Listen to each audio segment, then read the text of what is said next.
Абул Асвад Дуали миту айтқан екен. Лейсе шейун аазу минал илме.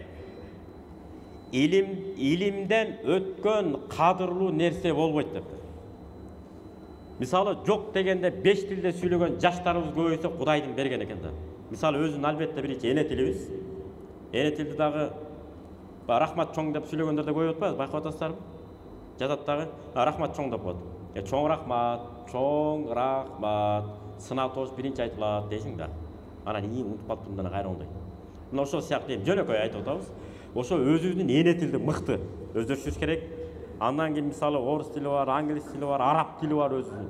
Андан кийин ана немис тили. Дүйнөнү кыдыра турган болсо, Кудайдын берген экен да. Мусулманчылыкты так кыдыра берет экенсиз. Шарият ушундай экен. Канчалык тил билсең, ошончолук дил билесиң дейт. Буга дагы далил катары. Адам алейхиссаламга дагы вааллама Адам ал-асма куллаха. Жер бетиндеги жан жануар бардыгынын атындагы тилин да билдирип койгон дейт. Ошон үчүн чектелбейт бул. Негизи баягы 7 тил, 8 тил билгендер менен кээде отуруп калабыз жолугуп. Кантип үйрөнөсүздөр десек, айтат, көбүшүп жооп беришти. Bir tildi, 2 tildi мыкты өздөштүрүп алгандан кийин калганы ошол калпка салып эле кете берет экенсиң дейт. Окшошуп калат экен да. Болгону сыла бар ба, сөздүк жаттайт экенсиз дагы, жанагы үйрөнгөн эреженин негизинде эле сүйлөп кете берет экенсиз да, оңой болуп калат экен. 1-2 тил үйрөнүп алганча экен, 1-2 тил үйрөнүп алгандан кетет экен нары көздөй.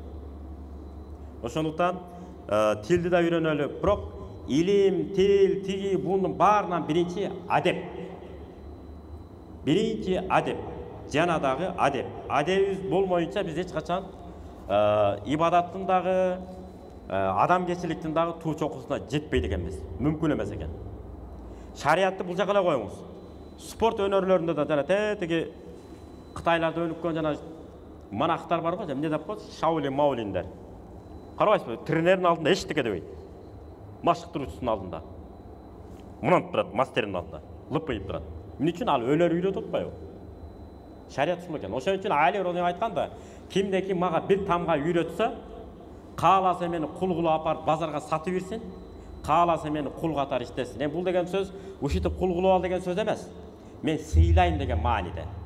Анда жыргал болбоду деп туруп анан Курандан ичине бетеге үйрөнүп алып, мечиттин баарын кыдырып, бир-эки тамга үйрөтүп алып, сен менин кулумсуң деп анан кийин ошондо образга отуруп албайлы да. Кудай сактасын. Жана башында айттык го. Илим үйрөткөндөр эч качан сый урмат талап кылбашыбыз керек биз. Сыйласа өзү сыйлабасын, сыйлабаса жөн эле коңуз. Эмне кыласыз сый талап? Сиз жөн эле Алла берди, ошол нерсени берип атам. Алла бербесе мен каяктан берет элем деген түшүнүк менен жүрүшүбүз керек экен. Шайтан азыра турган бир алданып кала турган бир чаташып кете турган нерселер бар экен. Ошонун бирөөсү мен үйрөттүм эле, мынакей, жыйынтык мындай болду. Демек мен кыйын экем деп мен кылдым да мына нерсени. Муну мен организовать этип уюштурбаганда мындай болбойт болчу деп шайтан алып келет экен мына мейгечи. Анан болду ошон сүйлөп алгандан Аллаху акбар, кетти бардыгы. Ошондон Кудай сактасын. Кудай Таала мага мүмкүнчүлүк берди. Ушул нерсени уюштурдум. Кудай Таалам натыйжаны жакшы кылып койду деп эле Кудайга туртуп кое беришибиз керек экен. Ошондо шайтан бизди азыра албайт экен, Кудай буйрса. Себеби дагы бир түшүнүк болуш керек экен бизде. Эгер ушуну мен уюштурбаганда, менин ордума башка менден дагы таланттуураак, менден дагы мыктыраак бирөө келип уюштурганда, мындан дагы жакшы натыйжа болмок деген сезим менен жүрүш керек экен. Негизи ошондой да. Мисалы мына минбар, мына аманат. Бул пайгамбар Мухаммад саллаллаху алейхи вассаламдын аманаты. Ар бир сөз сүйлөнүп атканда шарияттан алынып атабы, алынган жокпу? Ушуну жоопкерчиликти сезип, бул дүйнөдө эмне деп жооп беребиз? Ахиретте эмне деп жооп беребиз?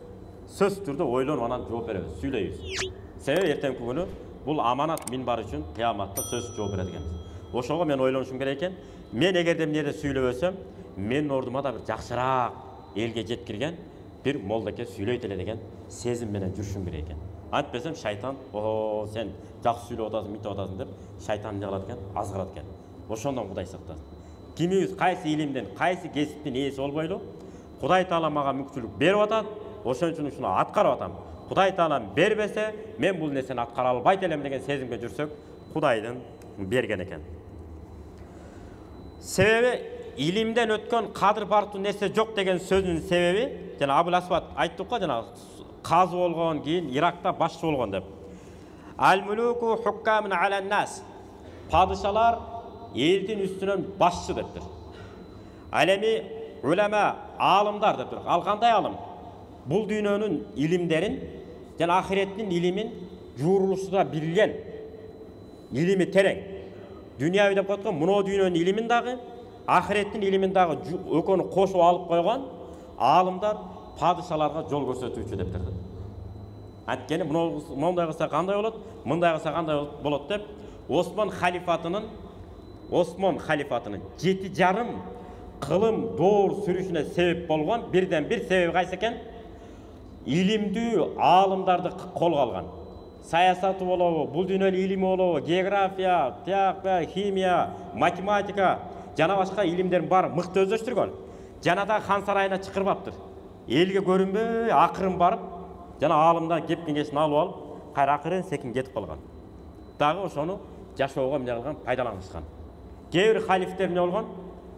Жоопкерчиликтен коркуп, балдарым ушу такты талашпасын деп үйлөнбөй да өтүп кеткен падышалар болуптур. Бир үйлөнбөй, бир дагы үйлөнбөй. Себеби эшиктен улам эле Малакул Маут өлүм периштеси улам аңдып карап аткандай сезилип атат мага. Кыямат күнү мен кантип жооп берем мунун баарына деп. Корккон экен баары. Ар бири корккон. Ошол сыяктуу биз дагы үйлөнгөндө дагы жок дегенде, ушул аялымдын алдында, бала чакамдын алдында бир аталык милдетимди так аткара албай калып, кыямат күнү жооп берип калбайын деген сезимдер болуш керек экен.